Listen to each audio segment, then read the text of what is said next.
T1 destroyed G2 by going A every single round. In this Master Shanghai Slugfest, this Pacific powerhouse discovered the secret to beating one of NA's best teams. And it was to go A all the time? But how did that work? G2 are one of the strongest teams in North America. Did they really lose this bad to a team comp that features Chamber, Reyna, Hola. and just spammed A over and over and over? Is this site busted? Or is Icebox just a dog shit map? Well, in this video, I'm uncovering the secret strategy to dominating an Icebox and how T1 abused it to embarrass NA's last hope. Alright everyone, our comp is a bit interesting, so what do you guys want to do? I can help us scale up anywhere, or maybe rig some bots in mid. Yeah, I can smoke mid and help us smash some of Killjoy's utility. That could work. Or Sage, I could join us up B. Then I can wall up and plant safe. It's really strong. Both great ideas. What do you think, guys? You guys are so cringe. We're running it down A every round. Good luck. Or I guess we can just go A. Pause real quick. While this looks like a troll strat, it's actually genius. Let's dissect G2's comp. The name of their game is retakes. If the defense loses either site, they have powerful tools to ensure they get a defuse off. On A, they have a Viper Wall to deny vision. On B, an Orb to one-way B main. Harbor's Cove, a bunch of Harbor smokes that are hard to push through, and most importantly, Wingman. Aww. Mix all of this together, and you have a recipe for one lean, mean retaking machine. Blah, blah, blah, Teets. All you do is yap. How does this affect T1? I'm getting there, Jimmy. Now, if you look at T1's comp, their strength is brawling. Reyna's Leers are fantastic at taking space, Chamber can abuse these varied elevations with his rendezvous and get out, and Sage can block off certain lanes so her team has extra cover to fight around. But the one crucial piece that this comp lacks is information. Once this recon gets broken, what else does T1 have? Sure, they could burn one of their Reyna flashes early to clear close, but then their sight hits won't nearly be as strong. Also, Chamber's trip is just in the open. Flanking can create a ton of pressure and split up the offense, forcing them to worry about multiple fronts. It sounds like an easy counter, right? Well, not for G2. You tell me, which agent should be pushing up and making these aggressive plays? Certainly not Gecko. They need Wingman to defuse and create a 6 versus 5, plus he's their only flashes. Harbor? Well, then there's no Cove to protect Wingman. Viper? I mean, her specialty is to stall, and you can't stall when you're in enemy territory. Then Killjoy's bots are too valuable, and Sova is Sova. Each piece of G2's comp was handpicked to create a powerful retake, but T1's comp was built to battle on site and make getting back onto site a bitch. So if the attackers can plant and get on site, it should be an automatic win. Now I do have a major solution for G2, but let's see if they can figure it out on their own. Their pistol setup looks promising. Harbor and Sova are going to secure this orb behind a high tide that wraps Belt in main and then pin a recon behind it. These three are ready to punish a mid lurk, while on B, Killjoy set up to alarm G2 if T1 made it onto site and prepare for retake. And the attackers are going A.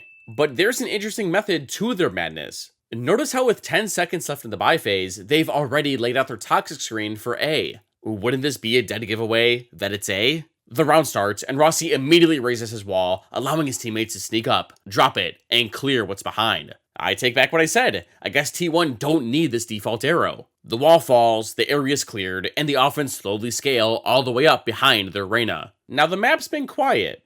Too quiet. But because there's no smoke to create timings in mid, G2 feel confident to leave their Killjoy with their bots to hold these 2/3 of the map and prepare to flood out on A. Which is way easier said than done. Rossi's opted for a snakebite instead of a poison orb. But Teets, their wall is on A. There's no mid smoke. Isn't it obvious that they're going A? Wow, you're getting smarter, Jimmy. I just said that. Yeah, with Viper's recent fuel nerf, he doesn't have as much to spare with the mid-smoke. But by opting for a molly instead, it can be used to throw a wrench in G2's retake. Now it's going to be played potentially slightly differently, yeah? Icebox, one of the maps where Reyna can absolutely thrive, but with Izu piloting it, I'm not exactly sure what to expect. I'm pretty sure this is his first Reyna performance ever, too. Double shock's going to be sent out. Blind disconnected here on Izu, but Carpe is able to collect two. Rossi got him down. Another two limbs there for him, but Carpe starts things off very nicely. Notice at the amount of space that T1 took on this execute. Reyna and Sova combo their dart and leer to force the defense to make a tough decision. Which one do you shoot? The big creepy eyeball, or the stick in the wall giving their opponents wall hacks? And if you look closer, Sage thought about walling this right side of sight, but opted to wall screens for more breathing room. Despite all this utility, it was cancelled out by this barrier, Viper Wall, and Snakebite, forcing G2 into a mega crossfire. T1 were not in any mood to play off-site and were prepared to fight in front of this retake wall. In the end, G2's flood failed, and if they want to win this game, they cannot rely on their retakes. On their save, G2 tried to snag the ult orb, but side player stopped them with the slow, and all of T1 swung through belt. The offense knew that they were facing against close range weapons, so by scaling up here, they can take more favorable fights. Plus, the odds of G2 buying Sheriffs or Marshals is pretty low. If you buy these weapons, what are you going to sacrifice next round? Your utility for your retakes? Or your rifle? But as soon as the round started, these two made the immediate decision to push up B. It's something that they could do on their full buys. But it's risky. Pushing through B or A is tough because attackers could be in either lane, spotting you from a plethora of nasty off angles. The other solution I have is a bit better. Viper ended up breaking the trip, Killjoy went to stack A, but this spot being broken triggered a reaction to push deeper and take more space, leading to T1 converting the anti-eco. That brings us here, where G2 are doing the same thing. Do you see how much free real estate they're giving up on A? I would slam this site every round too. Wait, and forcing up on the bonus? It's genius. If G2 are going to play back on A, this allows Chamber to safely contest the defense's retake, especially since they only have one mediocre at best flash. The buy is risky, but with it, T1 have a solid chance to win this game on round 3. This round opens the same way as Pistol. The offense walk up behind their Viper wall, but once they head pipes, Reyna leers and Sova activates his Zal drone. This big spooky eyeball would act as a shield, allowing the drone to scale further into sight. It spots 3 G2 members. What do T1 do? Guys, there's 3 here. Let's leave. Oh, yeah. T1 are still confident in their spam A plan, but G2 drone back in response. Rossi tries to break it, but gets sat down. Can T1 get the trade? Headshot to go ahead and open things up on this defense for G2. Still having the players try to make their way across, but the drone got them up to Maze. Reyna and Sova comboed their Recon and Leer the same way we saw in Pistol, and this forced Valorant to shoot it, and Izu just followed the tracers from his Vandal, allowing him to accurately spam through this Viper wall. Whew. The player advantage is now even, and T1 are waiting for Jonah P to run out of fuel. Once he's out of mana, Xgrim moves up with his op, looking to rip out another cog of G2's retake. The wall back up, off shot, not going to connect, but Saya player able to find that covering fire, catches one, restabilizes his aim, finds a second. Carpe will take down Trent. Now it is all on Leap. He's been a menace, but Xgrim will go ahead and get himself on the board. G2 take a timeout to try and find a solution to this Reyna problem. Hey coach, they just keep literally walking into sight. Shouldn't we do something to stop them? Have you guys tried playing retake? On the following eco, G2 actually pushed past pipes, but that's the issue. It's their eco. Killjoy roped into Nest, hopped onto Belt, but they all got melted. To stave him off, Izu around the back, finds it. The idea was nice, but now G2 need to do something like this on their full buys, which it looks like they figured out in that timeout. Gekko and Harbor look primed and ready to push up and get aggressive, while Killjoy spots their Belt and has mollies to fight on site with. Surely they stop T1 from going A this round, right? The round starts and Harbor cascades forward, but Sire player counters with a slow orb. I see just wanted the orb for Thrash. They're not fighting up, and this Killjoy setup is just to delay. Instead of fighting, they've adjusted their setup by slotting Viper in on B, who can spot this entire lane, while Sova, Gekko, and Harbor flush out mid and flank. This could work. By pushing behind the offense, you create 2 more potential avenues that T1 now have to worry about. So Viper's seeing nothing B, these 3 have contacted down mid for free, but T1 are taking A for free as well. The offense combos their Leer and Recon once again and dance around the nanoswarms. And now that side is secure, Viper moves up towards screens and lays out an aesthetically pleasing pit. This noxious gas cuts off one of these 2 avenues that G2 would retake through, meaning that this flank has to work. Wait a second. Chamber, how far do you need to push? There's a gap in your trip, and it's not online. G2 are walking right past it. Ooh, nice ult, Viper. And sick wall, Sage. Wait, Chamber, If you're up here, then who's watching flank? Trademark actually put in shallowly, so they're able to just push their way forward and not have to alert that at all. Saya, I don't think he's going to be ready for this at all. He's got a couple players just above him, but they're also not checking for him. Finds the one, but it's not going to be able to find a follow-up. Valorant does strike him down. 3v4, Execute off in hand. Good for one. Tries to pivot, tries to look over to the right-hand side, but he ends up falling, and now it's just Rossi here. Both teams are trading blows, but good on Jonah P to keep the offense contained and let the flank cook. He punished Reyna for trying to find extra space once her flank was compromised and has bought time for Trent to come pinch and snuff out this Viper. But this box is so big that she could be anywhere, and there's not a lot of time left. Now it's just Rossi here in the pit. He's bought a decent amount of time. He still has these fights. He's trying to counter-rotate back around here from the front. Finds the first, finds the second!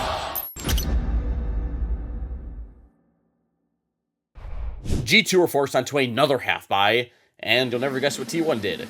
They went A. Leafs 1 point off his lockdown, so the offense comboed their slow recon on Lear to trap him if he were to go for it. After all swinging belt again, the orb was safe and sound, but G2 have decided to get proactive again by pushing all the way through mid and B. Only this time, Chambers' trademark's active, forcing Jonah P to burn his smoke, but T1 were ready. In the favor of T1 right now. They have the res as well. Oh, and Carpe has the read. He knew that they could just go ahead and smoke this off as Carpe comes up with 3. Something, flank me once, shame on you.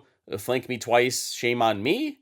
Because T1 saw this exact same reaction previously, they were expecting it, and they converted against the half-buy. Now, it's been 6 rounds, and we're finally seeing a good adjustment from G2. Killjoy is going to hold on to essentially the entire map, while his 4 teammates fight up on A. With 4 ultimates online, G2 should be able to get on the board and stop this A spam, I think. But T1 have made an adjustment of their own. The defense has flanked in back-to-back rounds, meaning that they've been pushing out of these lanes, allowing them to have an accurate read. So if Rossi plays in any of these positions, he should be able to punish this aggressiveness, keep the defense committed to their positions, or prevent his comrades from running into a stack. T1 opens with their same slow orb recon combo, preventing the defense from pushing up, but Trent remembers that there's multiple ways to scale on Icebox. From having that, he gets himself lurched forward. A little bit of spray though. They're suspecting that, but as Isu goes rushing forward, he's just going to be blinded up by the Dizzy, and Icy is able to take him down.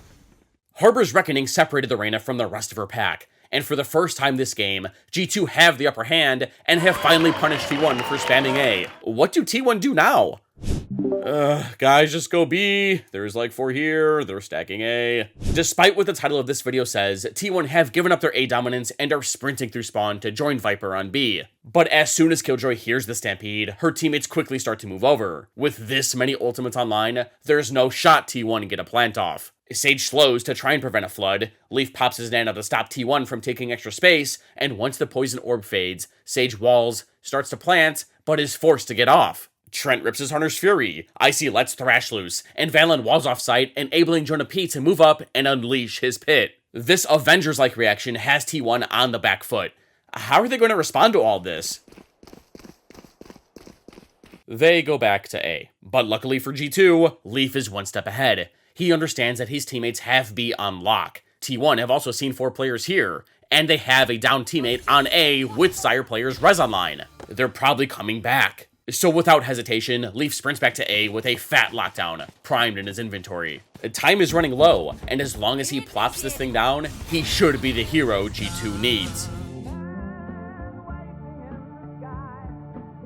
Dude, Leaf, stop! Where are you going? But he's in such a deep my position. God. He needs to come away with kills. He needs to be able to find the surprise if he wants that lockdown to find value. Oh my but now God. the swarm is coming through. There's the res, and that's the perfect timing for Rossi to come up over the top. Takes him out. Now that lockdown, not going to be seen. Shock Dart's throwing the try and delay. Plant going to be coming through. Wingman gets the spot onto one. There, down below, and Carpe just plus forwards and kills off 2. But I don't know what, if it was worth it. I thought for sure Leaf was going to be in a position there. Okay, Jonah P's going to get one. We'll find one. Now, I get it, this looks a bit troll with such a big stall tool online, but this was a lot tougher decision than you think. Carpe has his Hunter's Fury online, meaning the lockdown wouldn't be able to get off. It would stall Sova, but not everyone else. So does Leaf go for a sick timing and position and try to get a few, or does he use his ult? Also, Carpe's laser would disrupt their flood from this angle. But there was a secret third option. What if, instead of pushing up this far, he went top screen instead and slammed his ult up here? I mean, they knew T1 were leaving with this info from their Viper, so if Leaf used his lockdown up here, Sova would assume that it's in this corner and mess up his ult trying to break this thing. Then the rest of T1 would be in a frenzy as their Viper wall also blocks this angle. So they'd have to shoot the ult, G2 flooding in, and probably lose. Regardless, by tapping the spike on B and then going back to A, T1 handled a round facing against 5 ultimates beautifully. G2's Eco round looked pretty similar to the solution I'm thinking of. It's an alternative. Everyone but Killjoy was ready for battle. T1 moved up belt and behind their Viper wall, and Reyna got punished for being greedy. But Saya got the trade. After this early scuffle, T1's plan was to cut noise and threaten that they could leave and go B, forcing G2 to spread back out. But with such low weaponry, the defense flipped a coin and decided to stack A. Now, while T1 are cutting noise, G2 need to reflect and realize that they cannot sit back and follow their pre-planned retake protocols. This comp that they're facing is the direct counter to what they want to do. And by playing up like this, you can pick off pieces to these brawlers. Okay, reflection time's over. Time to get rolled. Yeah, quick heal, quick clear on that recon as the wall falls, and this is the moment now for T1 to try to strike. A lot of util dumped into the corner, and there it is, the snake bite does flush out Icy. Really good awareness here from T1. Rossi going to be taken down. Trent is able to put that Vandal to use for at least 1 kill, but can he find more? There's the jiggle from Carpe. Knows that there's going to be another, and it's a bit of a 50-50 for him, but G2 are forced to take another timeout because this should be their half. Coach, we need to do something. We're getting spanked out there. Relax, relax. I got an idea. What if we play retake? Meanwhile, all right, I think we've hit A enough. Reyna, what do you say we go B? G2 have 1 big ult and T1 have 2. Okay, Reyna still sucks, but both teams have new game plans revolving around them. Coming out of their timeout, the defense have discussed that they can finally retake A this round as long as they get Killjoy into this corner and hold it. Their retakes haven't worked yet, at all, but with a boost coming from the strongest ult in the game, this time should be different. The offense's goal is to go A. Only this time, their plan is to force their way into this square and try to prevent this lockdown, which is easier said than done, but with this team of brawlers, this should be possible. The round starts with a high tide from Valen, emulating an aggressive hold, but it's just a ruse. T1 opened with a slow orb, Leer, and drone, dispelling G2's wall. The offense continues to scale up, and after not spotting anything, Carpe readies a recon for this spawn and brawl. If that's part of what this timeout was about, I suspect it is. He's been sitting on it for a bit.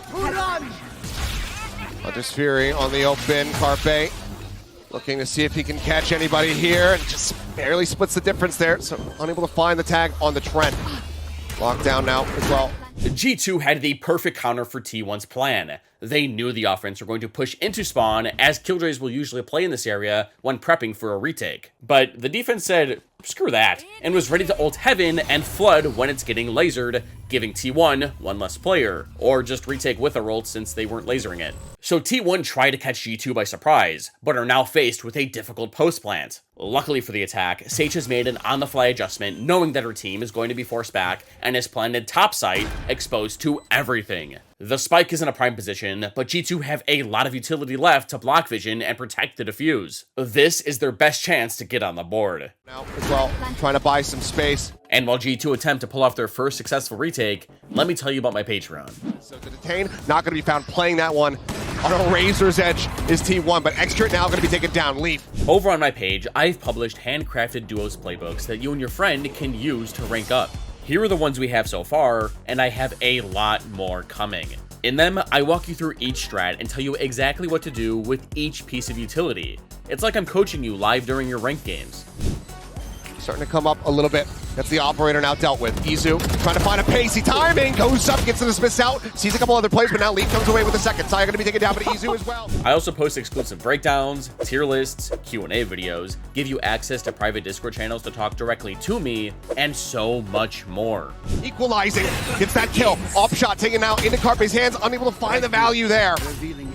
So if you've ever wanted to see more of my content that I don't post to YouTube, or rank up while looking like a badass with your buddy, check out my Patreon, link in the description. Recon cleared, nothing spotted, sees the legs of Icy but cannot find the kill, and Rossi cannot get the clutch. G2 will at long last get themselves on the board. Through 9 rough rounds, G2's retake game plan has finally worked. But this was just fool's gold. Replicating a round like this is impossible without a lockdown, and G2 need to understand that they have to play up from here on out. T1 are confident that G2 won't be able to pull that off again without a Killjoy lockdown, and as a matter of fact, they're close to a couple ultimates that'll shut out the round if let onto sight. G2 are getting blown out, but they need to adjust to T1's comp right now if they want any chance at coming back. And they have. Remember when I was talking about how G2 had no agents who were good at fighting up? Well, I lied. The next one in line to fill that duelist role would be Killjoy, and it isn't Troll. While she doesn't have movement like other duelists, her turret and mollies are good at stalling other lanes of the map while she takes isolated fights. Pair her turret with a teammate or herself, and G2 have a safe way to take fights without risking too much. If the defense can set Killjoy up on this line to spot early rotates, like a Jet would, then they can have players in right spots early and finally have a solid defense. And that's what they're doing this round, I think. Their turret is in mid, and they have 2 playing B. They don't think that one round was going to stop T1 from spamming A, right? The round opens up with a couple attackers scaling up behind their lurk wall, 3 player scaling belts, but Valorant cascades them off, allowing Killjoy to... Wait, where are you guys going? You can't just give them sight. That's not how you're gonna win this game. Stop. The offense continues moving up A, Valorant cuts side in half, and Trent drones to confirm his team's suspicions. And he spotted all 5 players. But the most important part is that they've spotted Rossi grabbing the orb. Meaning, if the attackers plant, Viper gets her pit, and G2 really can't retake. So instead of playing back, G2 need to be ready to flood in as soon as T1 commits to the plant. Gekko and Viper give up their positions on B, and T1 are in a rough spot despite what I said before. Sure, they can fight, but they won't be able to through this wall and 4 defenders. They have to wait for the opportune time to strike. The high tide drops, T1 put up their screen, but Jonah P matches it alongside an arrow from Trent, scanning 2 players. That recon has T1 in check. With the bulk of the team here, G2 are in a perfect position to finally stop these A hits. This is maybe faked that somebody else, is in that forward position. Zizou says Stockton. He's able to find a headshot. Dismisses forward, just checking for more info. Cuts back, Lear now going to be sent out. Spots out 2. Quick little dismiss there as he goes up on top of the wall, and Leaf does manage to shut that down. Rossi, though, ready to invest. The pit coming through. Excurate, re-peeking, finds Jonah, and he knew that Leaf had already worked his way into the site, so they know. The only agent who had utility to flood out from spawn with decided to be the one to hold the people looking to take fights? Just look at the utility he had left compared to the rest of his team. And as soon as Icy fell, the rest of G2 just toppled over. Teets, leave G2 alone. Someone has to hold for info. Maybe someone else could have. But were they just going to let the offense walk in for free? That's the point, Jimmy. Their game plan was never going to work against this comp, even when everything goes right for them. T1's agents just counter what G2 want to do. The attackers want to duel. The defense don't want to. And if Killjoy doesn't start pushing up with their bots, then they might as well just FF. The G2 have had the right idea, but they need to implement this aggressive play on more of their full buys. On every eco this game, they've pushed up and gotten active, but on only one buy round, that was the one where T1 were forced to go B. Remember? It worked, and this round is no different. There's 4 players ready to fight on A, with the guns to do so. Standing ahead. And you can see, the heavy stack just only leaving Jonah over towards B because it has just been this A site over and over again. Extra with 1, Rossi, Saya, 1 apiece as well as the Thrash does get invested. It was a good try, I guess. Now it's been 11 rounds, but maybe they can get it right this time. Because T1 have been heavily scaling belts, G2 are stacked up in varying elevations to finally punish. A good adjustment, but they needed this sooner. This Achilleos, They're just reading G2 so well. Tour de force. Tour de force at the ready, but Trent able to shut it down. Icy fighting 1. There's the res to try to bring Extra back in, but still, T1 bleeding out multiple players. Leaf forward spot, but Rossi snappy with it, finds that headshot. They were up a player. Why did they keep fighting? G2 had the perfect read and finally punished them successfully. And with Viper on the flank, all the defense had to do was stay alive. And because it's gone quiet, Excurate realizes that he needs to check their caboose. An 11 and 1/2. Jonah noted, has to rotate back across through mid. You can see T1 not feeling comfortable. After chasing away G2's flank, Excurate caps it off with his trip. Jonah P retreats to spot mid in case T1 go back B, and the rest of T1 regroup to re-hit A. But Jonah P hasn't spotted anything in mid for a bit, and decides to gamble A early. The attack contacts all the way up maze and wait out the toxic screen. T1 have managed to get all the way on site for free, but before planting, Chamber asks for uppies. Sage tries to wall him up, but it's cooked. Excurate commits to pushing spawn trapped behind this wall, but Jonah mollies, finding the equalizer. T1 then quickly decide they want to isolate Viper before Sova can trade. It does end up dying there as the fight comes through, but Jonah was already taken so very low. Hunter's Fury, Trent just fishing, trying to find anything that he can to stave them off. Okay, so G2 didn't adjust properly to this counter comp from T1. They didn't fight up on A that well until the very last round, and even then they threw their advantage. But on Icebox, generally it's important that you fight into the scaling so the offense can't util dump site and have it for free every time. This is especially true with T1's comp. If they lose site, what are they going to use to delay or retake? They don't have a lot of utility. But T1 understands their comp's weaknesses and are committed to fighting up on A early and putting their info and stall over towards B. They're so committed, as a matter of fact, that Sage has opted for a ghost instead of her wall, the strongest ability on pistol round. She's not buying it. Instead, she's primed to stall and then heal her duelists once they get out of battle and brawl alongside them. This is what G2 should have been doing. The second half starts with a Dart and Dizzy combo from the offense that both instantly get shot. That info tells the attackers that T1 have to be pushed up and need to tread carefully. Comp just change who plays what. Next Curate. Well, he still plays Chamber, pushes forward, finds that first kill. After hearing 2 ghosts, and now Chamber, G2 know that there's 3 here and bolt for B. Valorant tosses the spike to Icy, the offense funnel into an up B main, but it's been quiet. The only thing making noise since this initial duel has been Jonah P's Poison Orb in mid. And after the attacker saw 3 here, there's a good chance G2 responded by pushing forward behind it. T1 leave Chamber to hold this space and re-clear these potential question marks, while Rossi pops his Poison Orb to buy his team time to flush out mid. His mana runs out, gives it a quick jiggle, and barely spots Silva's shoulder. He retreats, waiting for reinforcements to come in, but as Wingman goes for a plant, Reyna wants to fight. Plant.